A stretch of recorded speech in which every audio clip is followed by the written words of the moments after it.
A chill bump is a truth bump, which is a breeze from the other world, which I love. So paradox allows us to embrace the fullness of our journey. If someone is feeling lost, like they're living between two worlds, what can your book, The Way of Twilight, offer them? This is Between Realms and Reason, bridging the inner and outer cosmos, one conversation at a time. Here's your host, Sandie Sedgbeer. Hello. What if the moment your life unravels is the moment that your soul begins to speak? Dr. Michael Brant DeMaria is a clinical psychologist who walked away from the edge of burnout, a Grammy-nominated composer and sound healer whose music has been streamed over 250 million times, and a writer, filmmaker, poet, and spiritual guide whose work blends transpersonal psychology, indigenous wisdom, and the healing power of creativity. He's written, directed, and composed original soundtracks for 4 award-winning films, 3 award-winning plays, including his most recent film, The Twilight Cafe, and is the author of several books, including Peace Within, When All Is Lost, and now The Way of Twilight. Michael Brant DeMaria joins me today to share how a single moment alone in the wilderness set the course for a life devoted to helping others heal. How music became his medicine, how peace is not found but remembered, and how his Peace Within process distills 35 years of experience into a powerful path home to the self. Dr. Michael Brant DeMaria, welcome. Thank you, Sandie, for that beautiful, sweet, and kind introduction. And it's always a joy to be with you. I'm such a fan of you and your work, and so grateful for all you bring out into the world. So it's a joy to be here with you. So everything that I've read out there, you know, the soundtracks, the Grammy nominated, the films, you know, all of the books, I mean, they all seem a long way away from what you wrote about finding your heart in the dark in your book, When All Is Lost. Tell me what happened in your life that opened you up to this kind of work. Wonderful question. And, you know, the spontaneous response is being born. It's like the trauma, right? This kind of like the place, the one place we all share that, you know, we always, I think, so forget that, because the joy of bringing a new life into the world and all of the fantasy and imagery that we bring as parents, the bottom line is it's brutal and it's bloody and it's full of wild, tamed power. And I not only, and I'm, I was a circumcised child, that didn't really, there was an issue, and I had another surgery at 3. I had another surgery for 2 different things at 6 and 7. So I think I came into this world with a sense of pain. And I also feel that we carry, there are those things that, we're both a fan of Rupert Sheldrake's and Jill Percy, who, does this intergenerational healing, tremendous trauma on both sides of my families. My father was an immigrant from Italy, came here with nothing, selling rags in the streets of Brooklyn after the Second World War. My mother grew up in foster homes. It was like I was raised in the 60s, but it was a 50s home. There was like, we didn't talk about the pain and the suffering, but it was everywhere. And as the most empathic, highly sensitive child, I didn't talk till I was almost 3. I feel like I was born into this place of darkness, but a fertile darkness, now talking about the poem and talking about the other places I've written about, I think I spent a lot of time running from that truth, that at the heart, the inconvenient truth at the heart of life is suffering, until I was 31 and had my, very much a breakthrough, that I write about many times, where I'm suffering from compassion fatigue, burnout. I had worked for many years as a child protection team psychologist, working with severe cases of child abuse and neglect, murders, rapes of children, things that there's that part of me wish I never had to be part of knowing in a personal way, because they worked with children who were later raped and murdered. And the ground from under me completely left me, and I was in a free fall. And neither my Christian upbringing or my scientific studies and my, psychology were going to help. They were not effective. I wanted to die. And I think there was probably always a bit of that. At 7, I had a near-death experience, and I've always known there's a greater reality is not full of pain. It's actually Ananda is bliss. And I've had a taste of that, colors and sounds. Most of what I try to do in my music is that. But at 31, I was lost. I was alone. I couldn't know how to go forward. And that's when I found myself through these series of synchronicities on a native reservation, guided by a native teacher, dear soul and a dear man, and was guided on a very traditional fast in the wilderness, no food or water. And that's where I found my ground, a groundless ground, as Jung said, I found the innermost depths of my most inward hell. And from there, I found my ground from which I could fall no further. And for me, it was kind of a blissful emptiness, and I was empty of food, water, everything, civilization, every thought, feeling, idea that I'd carried up till that time. And something broke open inside that has never left me. You on a vision quest there on your own, yeah? Guided by a teacher, but by solos, yes, okay. Yes. Put out solo. And you enter that in one complete state of mind, and you leave that in another. What was the actual moment when it tipped? What happened? What did you experience? It's a great question, Sandie. Was there a moment, or was it's like I can say there was a descent over that time, over those days that began shifting my consciousness, my sense of time, my sense of space. And, so this was old school. This is no plant medicine. There was no hallucinogens. This was just old school, no water, no food, lots of ceremony, lots of ritual to get to the place, a very hot sweat at midnight before I go out. But I'd say somewhere halfway there, there was many, many experiences, which I write about in this new book, The Way of Twilight. But I'd say the deepest moment is what's coming to me right now. The deepest moment. Yes, I had this tremendous vision, and yes, many other things happened, but there was a river that called my name, a river. It was called the Belly River.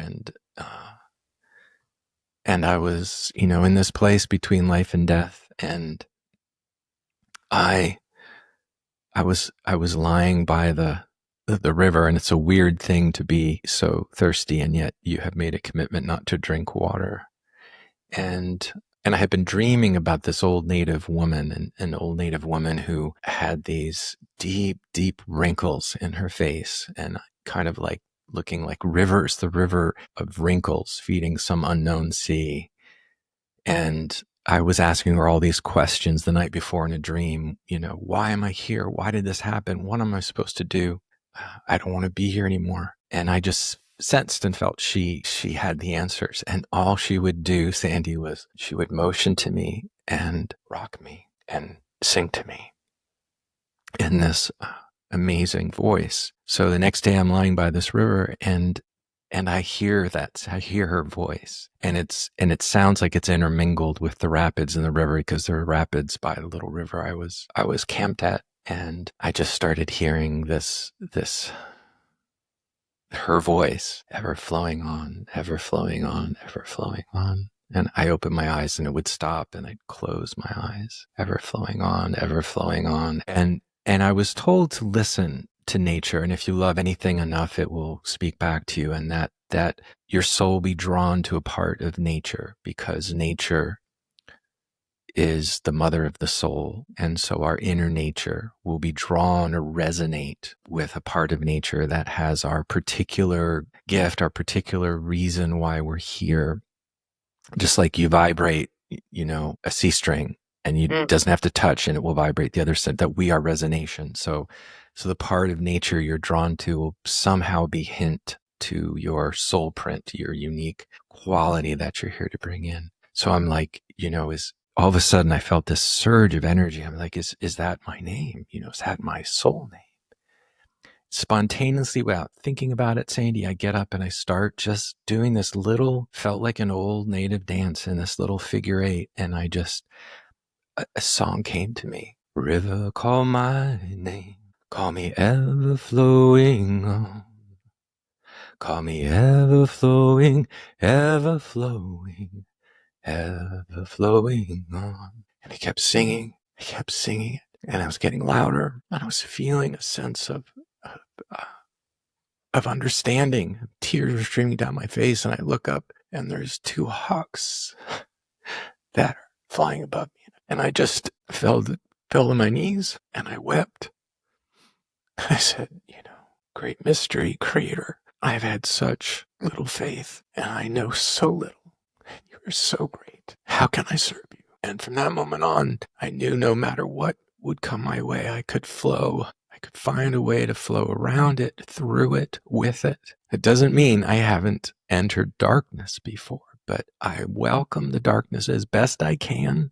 I breathe into it. I play my flute or my voice into it, and see it as a fertile darkness that has the power of transformation and healing. Did you, were you a musician before? I would never claim, a funny story is, I never claimed being a musician. I know it sounds funny, but till I had my first Grammy nomination, I was like, I play, I would say, and probably to some degree, I even to this day. And I love that, Native people, so many Native languages don't have a word for musician or artist, or that everyone is considered a creator and having that gift. But did I study music? Yes, but I was a terrible student. I musically, my parents wanted, my dad was, grew up in Florence. He wanted me to be some classical pianist. My mother wanted me to be a classical. Well, they wanted me to study classical music. They wanted me to be a doctor. But I played the drums. I was a pretty decent drummer growing up, but I played the piano. But from 5, 6, 7 on, from the time of those surgeries, Sandie, I would go to the piano, and striking a note had such resonation, felt so profound to me. It would shift my consciousness so much, and it reminded me of the place I would go with my near-death experience. And I would go to it was painful to try to read music. It was divorcing something that felt so sacred at such a young age. So I probably went through 4 or 5 different piano teachers, and every time, it was just because I'd come and say, look what I've created. I've created this. You cannot write music till you learn to read music. And it was just pouring out of me. But it tended to be all improvisational. It wasn't until I met David Darling at, what was I? Was I 42?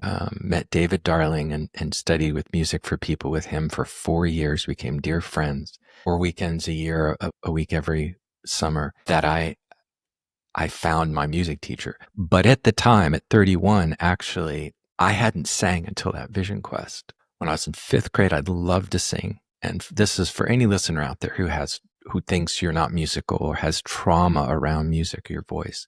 I worship my choir teacher and in school. And I was in 5th grade. I was going through puberty early, and we were singing Joseph's Technicolor Dreamcoat the play, and he was saying, okay, somebody's out of key, and he made each one of us sing. And I worshiped this guy, Mr. Hungerford, and he made each one of us sing. And then my voice cracked, and he pointed at me in front of 100 kids and said, DeMaria, don't sing another note all season, lip sync. Sandie, I did not sing again until I probably sang that song, Ever Flowing On. And that year I discovered the drum again. I hadn't played the drums since I was a teenager. And so I dabbled in music. I was moved by sound deeply. Sound and music was my first love. But for anyone out there, I mean, I tell people I came up with my first album at 42 and my first Grammy nomination at 49. I was a late bloomer. So yes and no, I guess, is the answer. So you always had that there, but then after your vision quest, that became your salvation, I would imagine. Absolutely. Well, that was also, I first heard the Native American flute on that vision quest. See how many flutes yes, these are my babies behind me. Your babies, yeah. Yes. And so I literally, that was another thing that when I left, I was like, I must play this instrument. And the first instrument I had was made by my body part measurements. And my teacher said, or I said, how do I play this thing? He says, only play it at night by yourself outside for a year. And I religiously did that, and it helped me cry. And he said, it will teach you what your soul song is, and it will teach you to play. And I'm so glad he gave me that advice, because it was a very internal thing. It still is, it takes me to another world, shifts my consciousness so quickly. And it's been such a moving testament to me that it's had that effect on others. Yeah. You've called music your midwife of healing. How did composing become a path to wholeness for you? I have these truth bumps, which I also believe, Malidoma Patrice Sommeil, the African shaman, who I also had a wonderful opportunity to work quite closely with for a period of time, would call it a breeze from the other world. And, a chill bump is a truth bump, which is a breeze from the other world, which I love. Music is a breeze from the other world for me. It's what we are. I have my little film called We Are Nature, but the real book I've been working on for decades, but I haven't finished it, is We Are Music. And that we're both just devotees of sound healing and understand. And the research is bearing it out. But this is something intuitively I sensed. And it's the first sense that opens in the womb. It's the last sense to go when we're transitioning and shedding our body. And it has always been my opportunity to say those things that are bigger and more subtle and more nuanced than words. It's my language of the soul. It is a language of the soul. And even deeper, to many African tribes, and I feel this, is that the musician is a medium, is a channel. The music is everywhere, and we're simply opening to that. And so for me, it is not only just the language, but it has the capacity to heal and bring us into deep balance. Our energetic system, our chakras, it's the power. We're just beginning to understand the deepest power. But that's something that was always, I would literally go to the piano as a young child and close my eyes, hit one note at a time. Like, I was amazed by that piece of furniture made a sound. I could hit it and make a sound. So I still have that piano, little spinet. And I just would listen to that song dissipate, and that sound, that note dissipate off into silence, Sandie. And it was literally, I was doing a form of sound healing, or almost like a Tibetan kind of, or throughout the world, that because I was taught by my Zen teacher many years later to practice, listening to one note dissolve into silence, and use that kind of as a vehicle for the dissolution of, the turbulence of the intellectual mind, right? To allow that to dissolve. So my parents generally thought I was autistic. I didn't talk till I was almost 3, and they would say I would sit and literally they would make jokes. Oh, he's watching the grass grow, and now he's playing with the piano. But there was a shadow side to that, because my maternal grandmother, my mother's mother, was diagnosed schizophrenic when she was around her late 20s, which is not unusual when that later awareness. And my parents were told that if any of your children show a great deal of imagination or creativity, they could have early onset schizophrenia and have them seen by psychiatrists. Thank God they didn't. And I learned very early not to tell them certain things, because it would take me to another world. And I had a great deal of I had a white panther who would visit me, and, during the waking hours. But as a child psychologist, we realized this is actually very, very true. Up until the age of 6, children are in a theta state, which is our dreaming state. The default mode network in the brain the governor hasn't shut down. So actually, we're just more open. The porous nature of consciousness is there. And why it's such an enchanted, powerful state, because the veil between the worlds is so thin. And music opens that. Yeah. You described in your book, Peace Within, you said that peace isn't something we find, it's something we return to. Would you say that after your vision quest, and when you really dived into music and expressing yourself in so many different ways, that was what allowed you to remember peace? Yes, that's beautifully put. That it's our essence. It is where and what we come from. This is, that our sourceless source, our groundless ground, is a peace that passeth all understanding. And I feel that there's some way in which creativity, in particular music, is our opportunity to engage in this divine play between, we are descendants of this infinite, eternal, endless, deathless, timeless, ageless peace that is our source and our destination. And we also are children of time, and that somehow eternity is in love with the productions of time. So we're here in this twilight space, when we can remember who we are, and we can remember that timeless essence. And to me, that is the work of the soul. The soul is this middle ground between matter and spirit, between temporality and eternity. And that's, and somehow, to me, genuine creativity, not AI generated creativity. But, our mutual friend, Linda Starwolf, likes to call her AI is authentic intelligence. But that it is that's when a poem touches us, a piece of music touches us, a story touches us, a moment in a film or a play, or just in a conversation like this, where we're touching that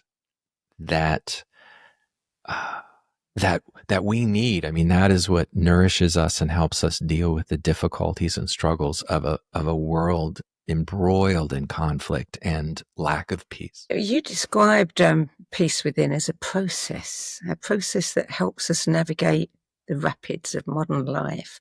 I mean, what are the most common misconceptions that we have about inner peace? Why is it so hard for us to find it? That's a great question, Turn Sandie. to it. Yeah, absolutely. Well, I think the first is, and it's unfortunately just at the very roots of our Western culture, in particular in the U.S., the pursuit of happiness was probably one of the poorest choices of phrases, because this idea that it's out there, peace as a destination, that is a dog chasing its tail. And more will never be enough. It's that whole, in fact, that is the trauma of the analytic, strategic, logical mind, that it assumes it's out there somewhere else. And that's forgetting that peace is an inside job, number one. It's also a present moment job, meaning that, it is about being here now. What I also, though, the corrective, the existential kind of Jungian, native, indigenous corrective to, because you find this in the mystical traditions of all teachings, and particularly in Eastern culture, just like Ram Dass's famous book, Be Here Now. But the correction to that, the power of now, be here now. The soul piece is that the soul is the here of now. So the other thing that eludes us, one is assuming it's a destination, it's out there. The second is somehow I have to create my life in such a way to find peace, that somehow that I am not enough, that my foibles, my mistake-ridden, broken, imperfect humanity is the biggest stumbling block. So how can I be here with this guy and find peace? Because part of the dynamic of being human is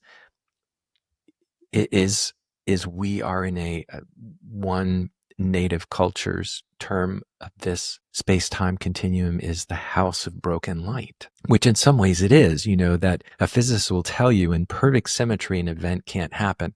The Big Bang occurred because of a broken symmetry, and there was just a little bit more matter than antimatter, which we still can't figure out how that happened out of perfect symmetry. But in some ways you can say the whole universe is a mistake, right? It's broken. It's outside of, but it also, from a Hindu standpoint, is our chance to have a divine play, that this is where we are. So the soul is the here of now, meaning that the other thing is peace. We must sit with the dark, broken, imperfect, ugly, unflattering nature of this moment. So not just the here of now and kind of the now, be kind of dissociate from the painful, whatever I'm here. So, and this is a real important piece. And that's what is different about my peace within process is it's not medicating or meditating myself out of my humanity and my troubles. It's actually feeling them fully. So the peace is found by me allowing my emotions, what I call the emotional circulatory system, to be fully felt and released, to feel them all the way through. So it's in the midst, like on that vision quest. It was in the midst of my teacher told me, he said, British anthropologists made up, and no negative association to the British anthropologists who were first kind of began to discuss and the vision quest. They were describing what they saw them doing, but they said in our language, it means the lament in the wild, the great lamentation. You're going out there to cry. You're not being a warrior. You're going out there to get on your knees and cry for a vision. You're on there to empty yourself. It's more like a woman going to being pregnant, being impregnated. So this is a key. It's through, and again, I'm a shamanic breath worker with Linda and Star Wolf. And so, what we do in that work, is painful. You are feeling everything moving through you all the way through the pain, the anguish, the disappointment, the grief. My teacher would also say, if grief could make a sound, you couldn't hear anything else. So ironically, peace within is discovered by fully being present to all the emotions moving through you. It is not about escaping them. Now, we don't want to get, as Linda would say, stuck in the muck. So we're not spiritually bypassing, but we're also wanting it to continue to flow, to just like water, to allow those emotions and feelings to move through us and not attach to them. And that's where the art comes in of using things like the breath, using things like sound to allow these emotions to move through us. And this is part of the real shift happening on the planet, through body work, through somatic practices that are really an important corrective to some of the past tendencies of many traditions to bypass our emotions. So I know it's kind of a longer answer, but to me, those are the two things, thinking it's a destination and thinking it has to bypass my human emotions and feelings and foibles. Yeah, well, we all chase the good emotions, don't we? Yes. And run away from the painful ones. Yes. And there's a great book, Dopamine Nation.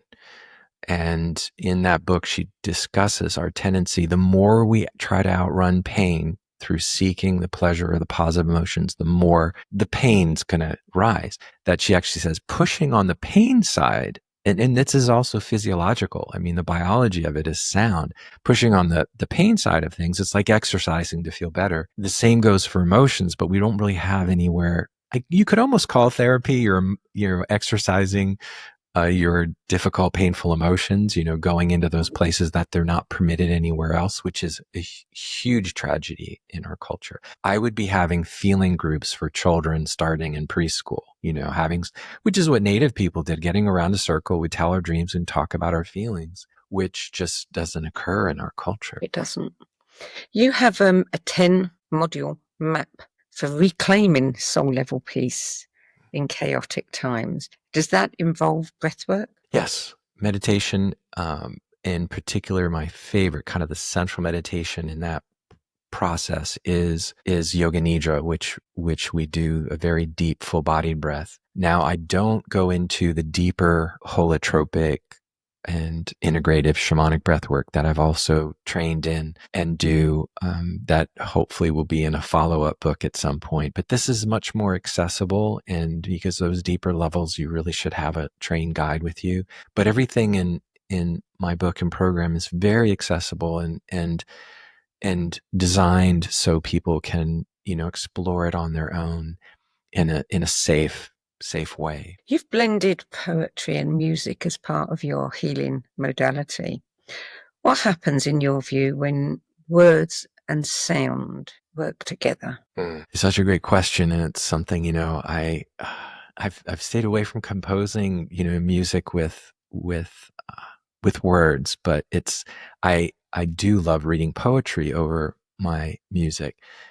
And who knows, maybe I'll experiment with that at some point in time. And it's interesting, that first song as an adult that I didn't compose it. It came to me.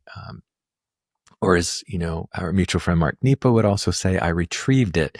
I co-created it. It was there in the ethers, but I did my darndest to use all my skills to retrieve it. Part of it is we do know that even when we do breath work, we try to stay from music with words, just because it's a different kind of shifting of consciousness. It can move us emotionally so deeply. And yet studies tend to show, even like if you're wanting to play music in the background while you're studying, music without words is going to tend to not distract you from an activity. So if you're doing that or meditating or doing other kinds of healing work, that there's a way in which words, just instrumental music, may be more powerful.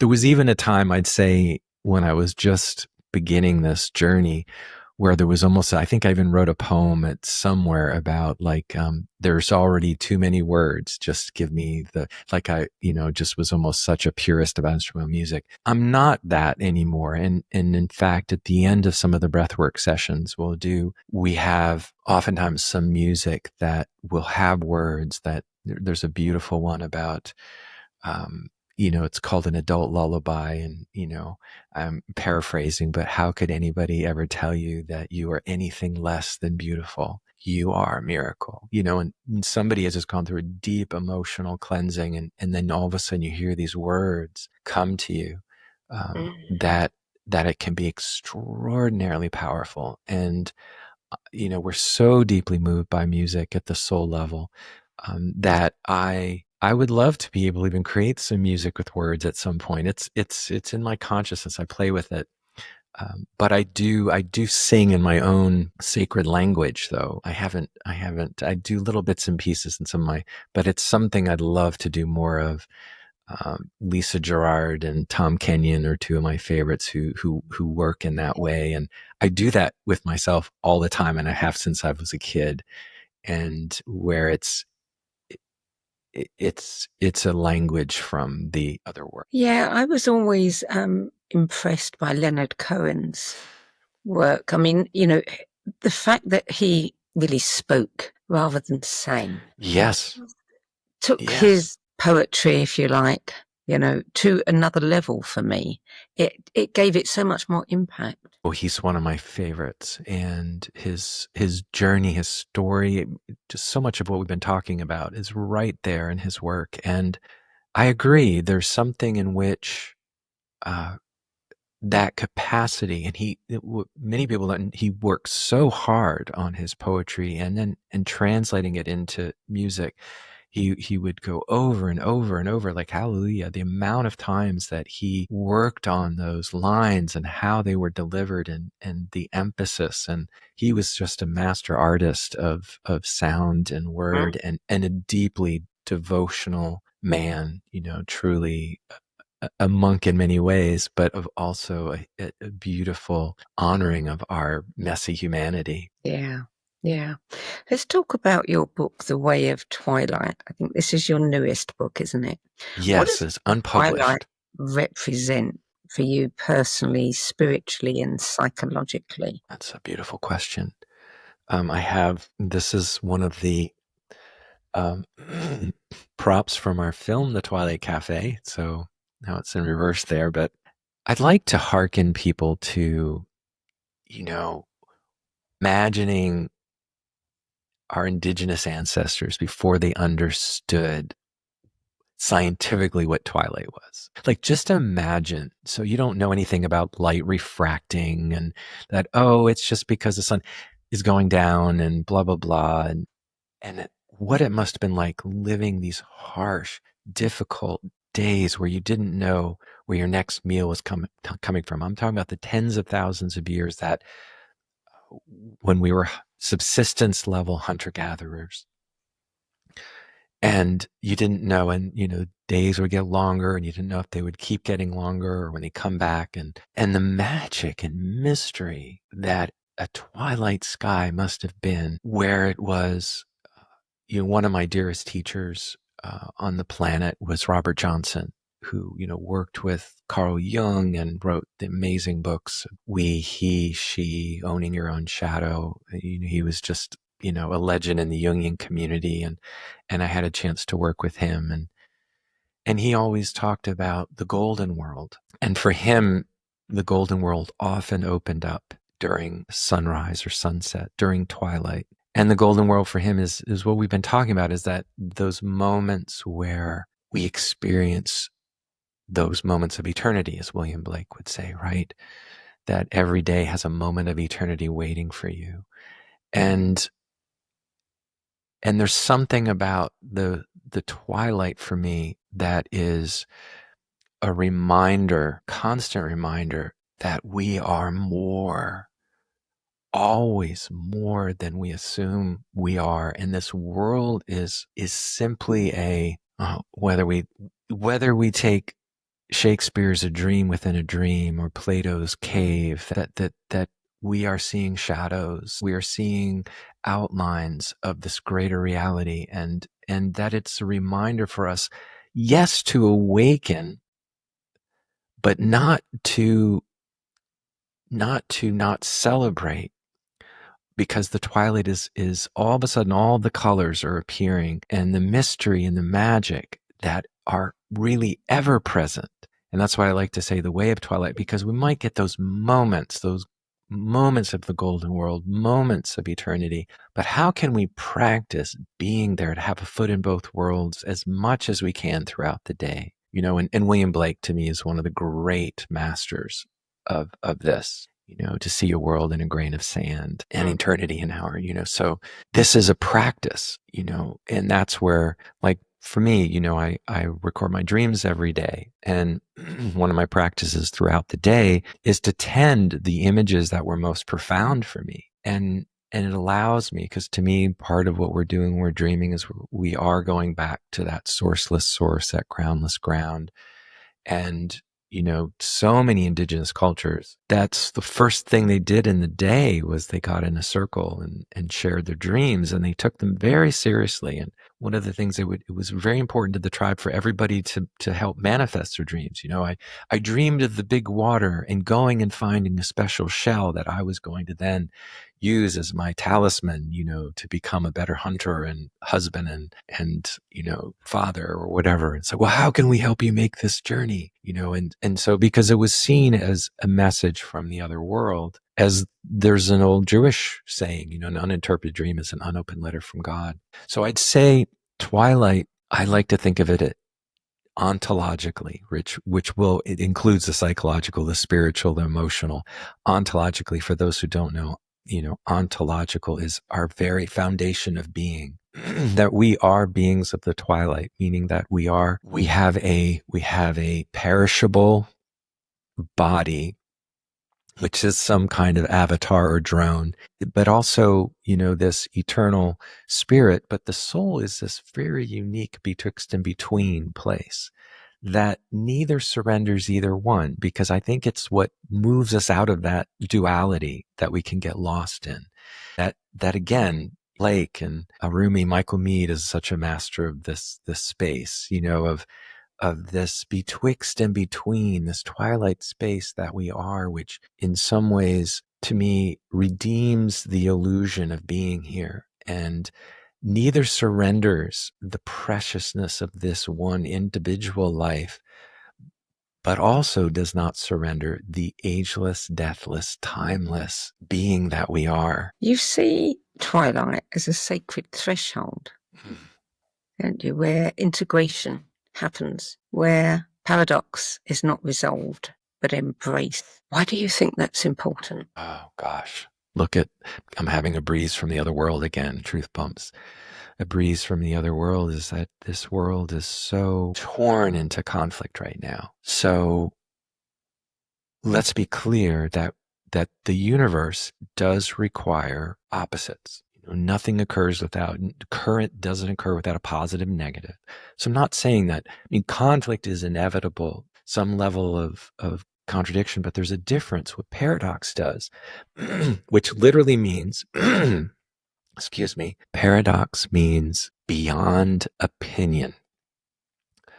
And orthodox means one opinion, right? So the great danger on the planet today is literalism, fundamentalism, that reducing everything to one perspective, one way of seeing things, and obliterating every other view is, and this has always been the case, and it's being shown on a worldwide scale in the most brutal, awful ways today. That paradox is a sign, the capacity to embrace paradox and uncertainty and ambiguity is a sign of emotional, psychological, and spiritual maturity. So the capacity to move from orthodox to paradox means we can hold more than one view. We can hold more than one opinion. And then, the idea is we suffer through that. If we can suffer through that authentically, which means everybody being honest, two honest, different views, and people not gaslighting and lying, but that there's a capacity to then bring third element. Robert was so wonderful bringing in the mandorla, which is the Vesica Pisces, the two overlapping. And so oftentimes if I'm dealing with somebody who's and we deal with this every day. So, bring it down to human level. I want to eat chocolate and I want to lose weight. This is a beautiful paradox, right? So, literally I could have somebody draw a mandorla or a Vesica Pisces and put, okay, what are all the positive and negatives of this, eating this chocolate, blah, blah, and losing weight? And the idea of the Vesica Pisces is that missing piece in the middle. And I would tell them, and usually we would do, another one is, I'm terrified I'm going to leave my marriage. I'm terrified I'm going to stay. It's like, okay, let's put both of those in those two parts of the circle. But let's keep the Vesica Pisces. Mandorla means almond, that almond shape in the middle empty. And I'd have them put it under their bed and sleep on it and wait until a third element, some way that helps, if not resolve the paradox, move beyond it. That this is what creativity does. to me is often allows us to suffer opposition that is a natural part of being human and finding a new resolution. Music, we do this all the time. So part of what happens in music, we have the tonic note, and then we wander away from the tonic note, take a journey, and then we come back to the tonic, which means we come home. And so in some ways, dealing with paradox is allowing ourselves to entertain a different perspective and coming back to ours. But it's new, right? Because when you come back to the tonic note, you've had this whole journey. And another thing I always like to say is the goal of the song is not to get to the end, but to enjoy every note along the way. And so paradox allows us to embrace the fullness of our journey. And this is work. I have to work at this every day. There's plenty of my life I wish, oh, why did that happen? Why did this happen? Or how, as opposed to, can I zoom out? And this is actually, you may have heard this, but it's my favorite little story called God's Embroidery, where there's a grandmother and she's weaving this, she's doing this embroidery and the grandson is on the floor. And this kind of brings us full circle to the old woman on my vision quest. And he says, grandmother, what are you doing? You're just spending all the time making a mess, because all he sees is all these unrelated strings underneath. And she says, come on up here. And he gets on her rocking chair and he looks and he sees this beautiful butterfly. And he goes, I could never have told from down there how beautiful it is from up here. And she says, well, grandson, that's kind of how it is between us and God. While we're on earth, it all looks like a jumbled mess, but one day we'll see it from God's perspective and see how beautiful it all went together. I've not heard that story before. That's beautiful. Yeah. I wish we could all see it now. Amen. And I think allowing ourselves to tolerate paradox is because we get humble and we know we can't see the whole yet. And to assume we do violence to the wholeness of creation. Yeah. I want to go back to your grandmother, Elizabeth. In the way of Twilight, you tell her story, and she was, misdiagnosed and institutionalized for what we might now recognize as a mystical state. How did her story shape your understanding of madness and your understanding of soul? Well, dramatically, and it's ongoing. Madness is something that I'm constantly learning and growing. The part of my work is ever flowing on for me is working with finding, well, I'll just say it. I think I've shared this with you before, but my understanding of my soul work is that there is a spring that flows at the inmost center of the human heart, that lies at the edge of life and death, night and day, joy and sorrow, and madness and creativity. And it is the spring of the great loving that can heal the deepest wound and calm the greatest fear. And it is an ever-flowing spring. And I feel my work, whether I'm film or music, these are delivery systems for touching that spring. And this place between creativity and madness is probably, to me, it's kind of a linchpin in our culture, because it's really goes to the root of so much of what we were just talking about, that oftentimes, I can't remember if it was Novalis or you said, or it may have been, no, I think it's William Blake. Madness is nothing other than the soul at odds with circumstance. That the soul demands self-determination. And it's a very difficult thing when we live in a very soulless society that is demanding regimentation and obedience and not authenticity and individuality. Now, the other thing is because we live in a reductionistic, materialistic society, that any kind of awareness, of another realm, most people, if, something like the MMPI, you go ahead and say, I see things that aren't there, I hear things that aren't there. My Elizabeth, she talked to the trees, the rocks. It's pretty clear she had Native American ancestry.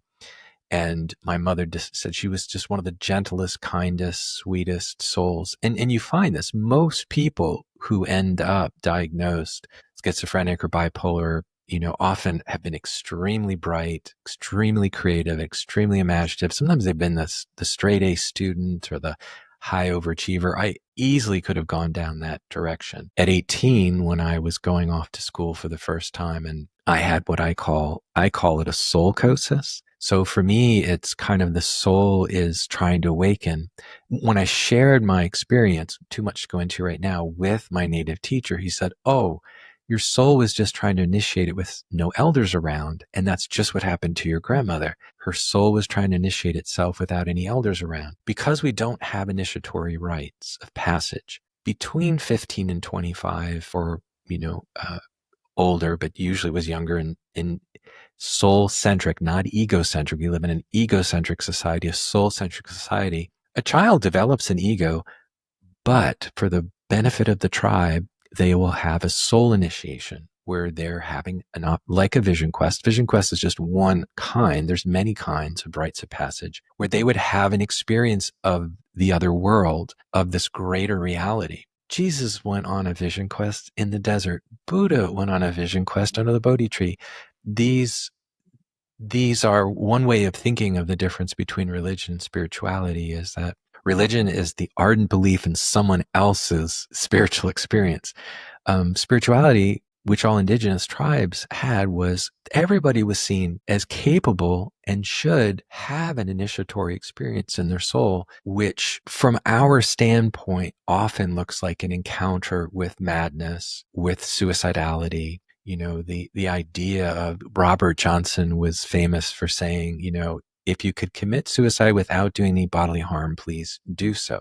Because kind of what, the idea of needing an ego-cide, not a suicide. I'm not a believer in getting rid of the ego at all. Ego is very, very important. But as Jung would say, pushing it out of the center of gravity of the self, so the soul can come into the center of gravity, and then give you a grounding that goes beyond social grounding. And I have a whole diagram I draw in Peace Within book about this. But it comes back to the very thing we were talking about that we started with, which when you're asking me, how did that moment happen? And it is an encounter with soul, which usually does a couple things. Makes you feel your full membership in the natural world and being here, but also connected to something greater than here, and allows you a place to stand, to speak your truth to others, and to step out of the herd mentality that our culture is mesmerized and entranced by.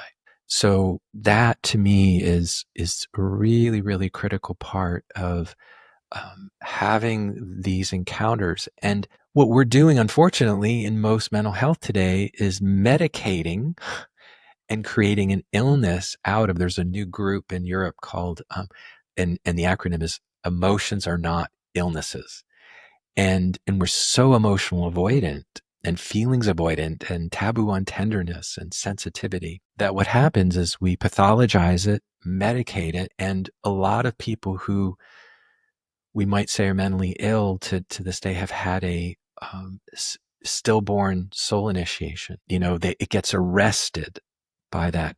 And don't get me wrong, certain people for their own safety or other people's safety may need to be medicated, but usually should be for a short amount of time until we understand what's really going on psychodynamically, psychospiritually, so they can then find a way into that. And on my podcast, I've actually had a series of guests on exploring this very, very sensitive, very nuanced, very subtle world of madness and creativity, and madness and spirituality, madness and soul initiatory experiences, spiritual emergency versus spiritual emergence. Yes. Yeah. You distinguish between healing and souling. What is the difference? Well, that's great. Thank you for picking up on that. Well, for me, heal comes from the word whole. So healing is about, you could almost say, kind of more holing. My friend and teacher Bill Plotkin likes to use the word holing.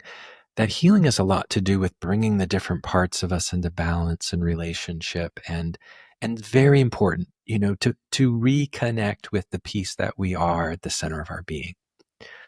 Souling is more about the adventure of self-discovery, and I'd say healing is more about being, and souling is more about becoming. souling is where we're following what's bringing us alive and going into the next iteration. And sometimes that may be very disruptive to ourselves, our families, society in general. And souling for me is much more of, it's the Latin word for soul is anima. So when we're in touch our soul with, it animates us. So it's the animating principle of our being. So souling is literally our aliveness, bringing us alive. So souling is about following that aliveness wherever it may take you, which is a very scary proposition and may actually injure certain Bill Plotkin would call them orphan subpersonalities who want nothing but safety. David White has that great, poem about, I'll keep you safe if you will just stop singing. So souling would be about the singing. And there's going to be overlap. I mean, that's one way I would talk about it, but that doesn't necessarily, like if somebody's just gone, like the initial part of my vision was, I needed healing. I needed just to be with myself and heal and let myself feel what I feel. I didn't need to bring anything new into the equation of my life. Souling would have been my pursuing learning to play the flute, would have been more souling, where the healing was just, I just needed to break down and cry for 3 days straight. I have so many questions for you, and we don't have time to ask them all. So one final question. If someone is feeling lost, like they're living between two worlds, what can your book, The Way of Twilight, offer them? Beautiful. Solace that you're not crazy, you're not alone, that this is an ancient path etched in our very DNA, and even further into us being made of stardust, that we are of a grand and vastness, while also being in this limited body. For me, it's actually trusting the lostness and also giving them a sense of, there's the David Wagner poem called Lost, which is based upon a Native American teaching story, which is, and again, I'm going to paraphrase it, but, stand still. The trees around you are not lost. I have made this place around you. It is called here. You may leave it and come back. No two trees are the same to raven. No two branches are the same to wren. If what a tree or branch is lost on you, then you are truly lost. You must stand still and let the forest find you. And so to allow yourself, I think it gives you solace in being curious.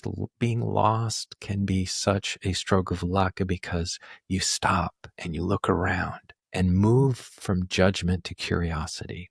And that's my hope in that book, is that I'm finally sharing these things that felt, very vulnerable, very sacred. And, but also the world has changed in the 32 years since I experienced these things. And it's, it's time to share those things. And I think in particular, most people of the twilight are what we call in typology work, Jungian work, is intuitive feelers, particularly introverted intuitive feelers. And intuitive feelers are not seen, heard in our culture, and are often marginalized, pathologized, demonized. And I really wrote the book for all of us in that highly sensitive, because it also basically talking about people who are highly sensitive, beautiful documentary called Sensitive, based upon the highly sensitive person. Another thing I would suggest as a resource for those might feeling lost in the twilight space. To know you're a person with a twilight, there's a long history of that. There's always been, and literally probably 20% of the population, whether they admit it or not,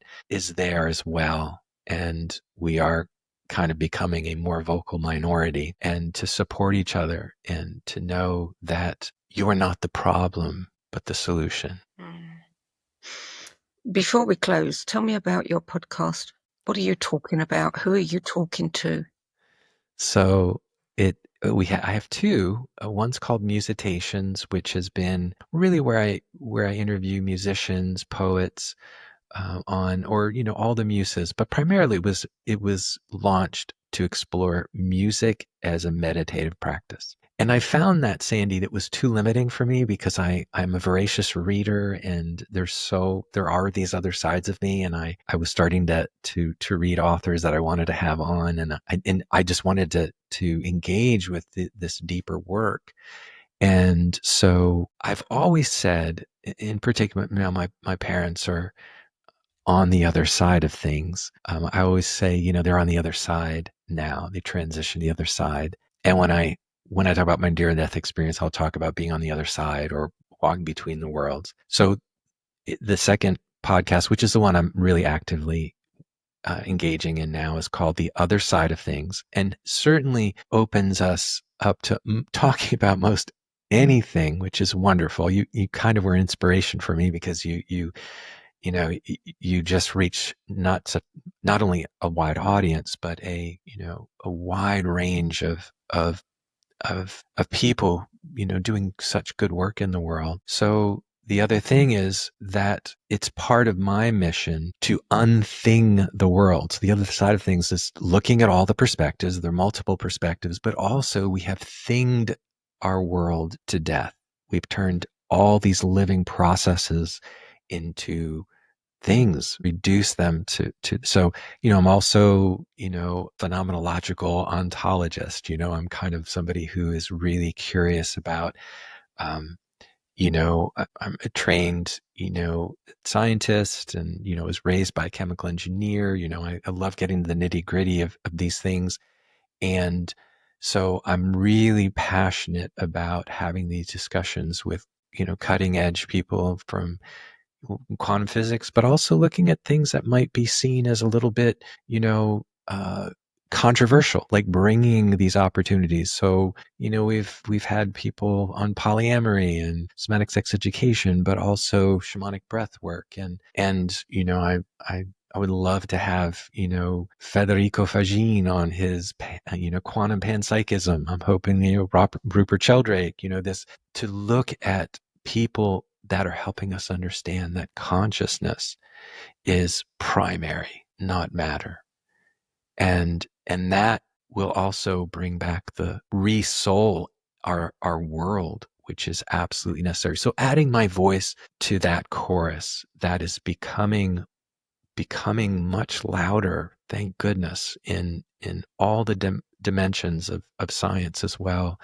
I've waited my whole life because I've always known this to be the case, but to have people really being able to scientifically validate it, these ancient truths we've known in our souls forever. You're singing my song.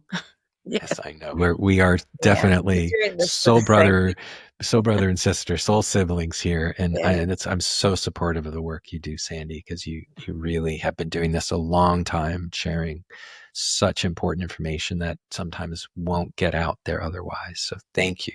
Podcasting is a wonderful way of being able to have the conversations that we want to have. Yes. With the people that we want to hear. Yes. Yeah. I finish on it because, it's just Jung's birthday on Friday, and I always honor it some way. And this always stuck with me. And it really helped me understand myself when I heard it. He said, loneliness is not about being physically alone. It's about not being able to talk about the things that are important to you. You can be lonely in a crowd, and that's what, you do for so many, and we try to do, and I'm trying to do the same as well. Good. Well, keep going. The more people like you that are talking to these people, like I talk to, we need everybody to be talking to them and listening to them. Absolutely. Yes. Yeah. Keep the conversation going. Keep the dialogue. This is a living mandorla, right? This is a living mandorla. For sure. Michael Brant DeMaria, thank you so much for joining me today. We'll come back again and we'll get to the questions that I didn't get to ask. There's lots of them, but thank you. I love that, and it's always such an honor to be with you. So listening to Michael, has stirred many realizations for me, reading his books, looking at his work, but I'll leave you with just two. And the first one is healing isn't about fixing what's wrong. It's about listening to what's always been right. Beneath the world's noise and the weight of our wounds, there is stillness, ancient, luminous, alive, and it doesn't ask for perfection or answers. It simply asks that we come home. Not by escaping the dark, but by walking through it, and not to silence the pain, but to hear what it's been trying to say. Because when we finally sit with what hurts, we begin to remember what heals. And the second thing for me is we're taught to fear the dark, but some truths only rise in shadow. Maybe twilight isn't the end of something, but the beginning of soul sight. And maybe those we once dismissed, like Michael's grandmother, Elizabeth, weren't broken, just tuned to a different kind of light, one we're only now beginning to see. For more information about Dr. Michael Brant DeMaria's books, films, plays, and music, and his podcast, visit his website at michaeldemaria.com. I'm Sandie Sedgbeer. I'll be back at the same time next week with another episode of Between Realms and Reason. And until then, it's goodbye from me, and thank you again to Michael Brant DeMaria. Thank you so much, Sandie. If today's conversation sparked your curiosity, you'll love our other shows. The Synergy Sessions, where leading-edge thinkers collide in bold, unscripted dialogues that ignite new possibilities. Between Realms and Reason, where we journey into the mysterious consciousness, energy, and the hidden layers of reality, where science converges with spirit in ways you've never imagined. And the No BS Spiritual Book Club, where leading-edge new thought speakers, teachers, authors, and luminaries who've walked this path before you share the 10 books that had the biggest impact on their life journey. All 3 shows are available on YouTube, Spotify, Substack, and all major podcast platforms. For more information, visit sedgbeer.com. That's SEDGBEER.com.